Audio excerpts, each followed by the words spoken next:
afternoon and welcome to the news update at 12 on Dominion Television, Ibadan. I'm Oluwayemi Adelakun. The head of the Civil Service of the Federation, Didi Walson-Jack, has admitted our office failed to carry out proper due diligence before approving requests linked to the controversial Presidential Foreign Investment Promotion Council, an agency alleged to have operated without legal backing. During a House of Representatives investigation, lawmakers uncovered alleged irregular approvals involving the Office of the Accountant General. The committee said fake appointment letters, fabricated legislative documents, and non-existent government offices were used to obtain official recognition for the agency. The committee described the document as fraudulent and said it would recommend legal action against those responsible.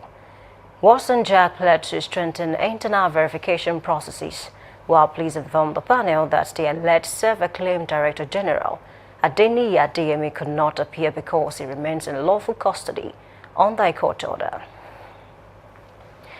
The Chief of Army Staff, Lieutenant General Wahidi Shaibu, has appointed general officers commanding GOCs for 4 newly created army divisions following President Bola Tinubu's approval to expand the Nigerian Army from 8 to 12 divisions. The new divisions are located in Makurdi, Ilorin, Jalingo, and Benin, while 3 additional brigades have been established in Boko, Kanji, and Lafia to strengthen military operations. Army spokesperson Colonel Apollonia Hanel said the new formations will commence operations once they attain initial operational capability. She added that the expansion is aimed at improving rapid military response and enhancing security across the country.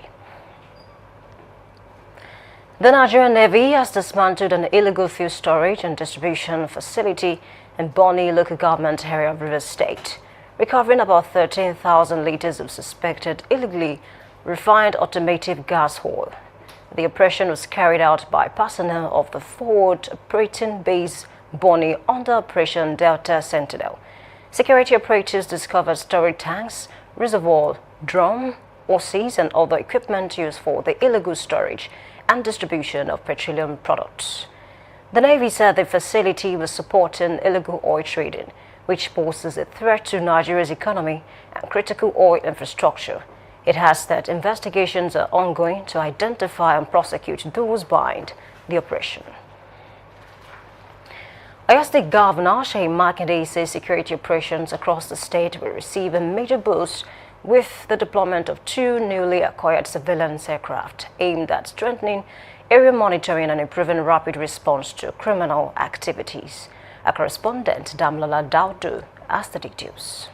While speaking with a journalist after taking delivery of the aircraft at the Ladoke Akintola International Airport in Ibadan, he explained that the acquisition was informed by the Oyo State vast landmass, noting that effective security requires not only personnel on the ground but also aerial surveillance to monitor hard-to-reach areas and support security operations. The governor stressed that the purchase of the aircraft was part of the long-term security strategy and not a response to the recent kidnapping of the pupils and teachers in Orire local government areas. According to him, the surveillance aircraft will enable security agencies to cover large areas within a shorter time, leading to faster detection of threats and improved response to criminal activities. Governor Makinde disclosed that the aircraft would be deployed immediately and will be operated by Nigerian Air Force pilots under an existing memorandum of understanding between the Oyo State government and the Nigeria Air Force. When we took the decision to purchase this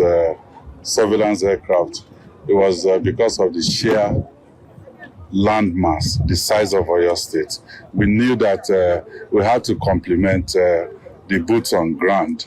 We didn't know Orire was going to happen. You know, I've seen people criticize us and say, "Oh, where's the aircraft?" Now they require it at Orire, but we planned for the aircraft, you know, for us to be able to cover as much within the shortest possible time of the landmass in Oyo State. I'm glad that now it's here, and I believe we will always do what is right in the interest of our people. He also expressed relief over the safe rescue of the abducted pupils and teachers from the Orire local government area, describing the development as reassuring for both the government and the residents. The governor reaffirms his administration's commitment to safeguarding lives and property, saying security remains a top priority and a key driver of sustainable development across Oyo State. Damilola Daudu, reporting for Dominion News.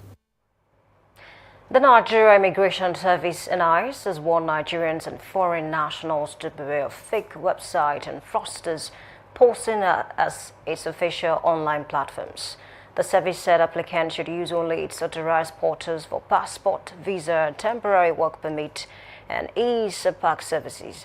It explained that the warning is aimed at protecting users from fraud and the theft of personal information.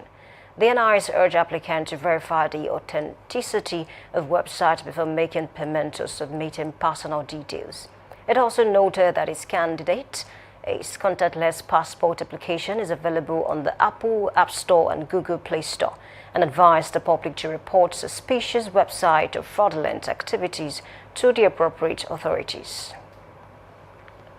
The Independent National Electoral Commission (INEC) has assured Nigerians that every vote will count in the 2027 general elections.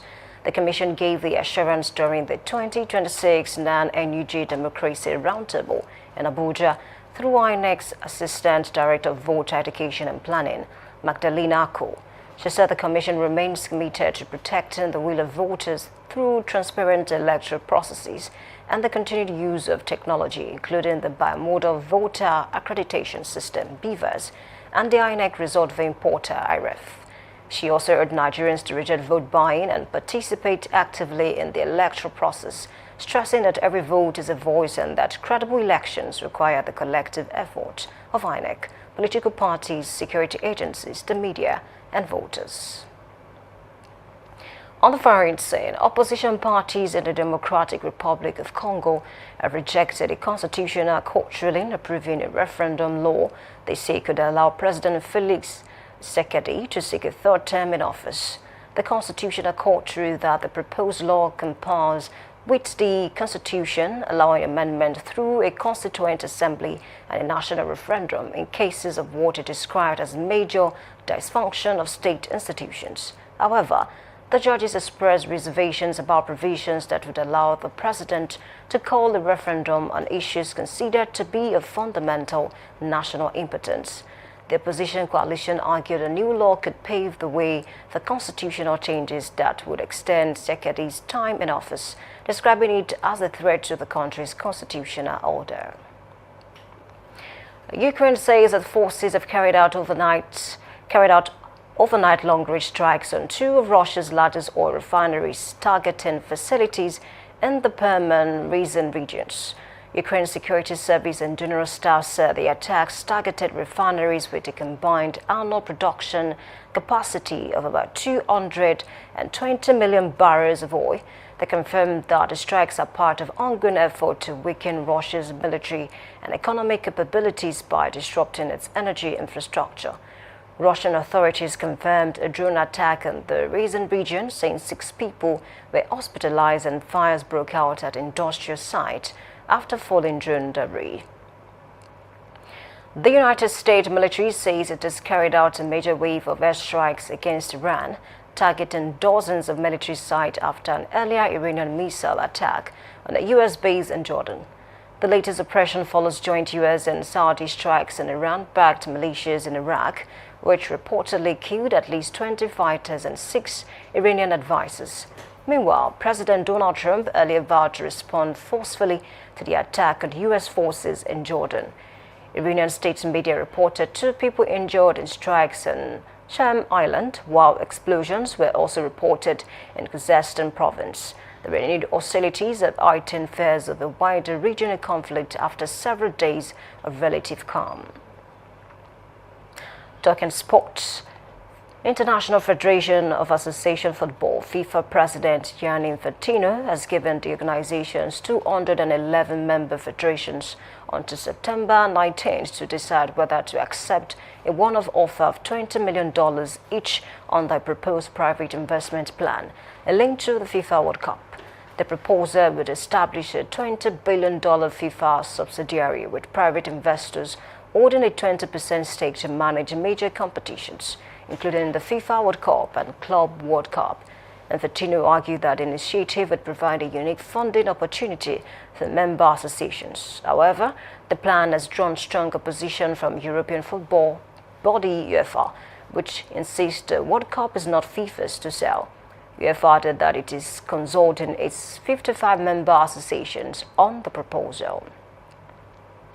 You can visit our website on www.dominion.org.ng to watch us live and interact with us. You can also follow us across our social media platforms, Facebook, Instagram, TikTok, YouTube, and LinkedIn at Dominion Broadcast and X at Dominion Cast. And that ends the news update on Dominion Television Ibadan. I'm Oluwayemi Adelakun saying thank you for watching and good afternoon.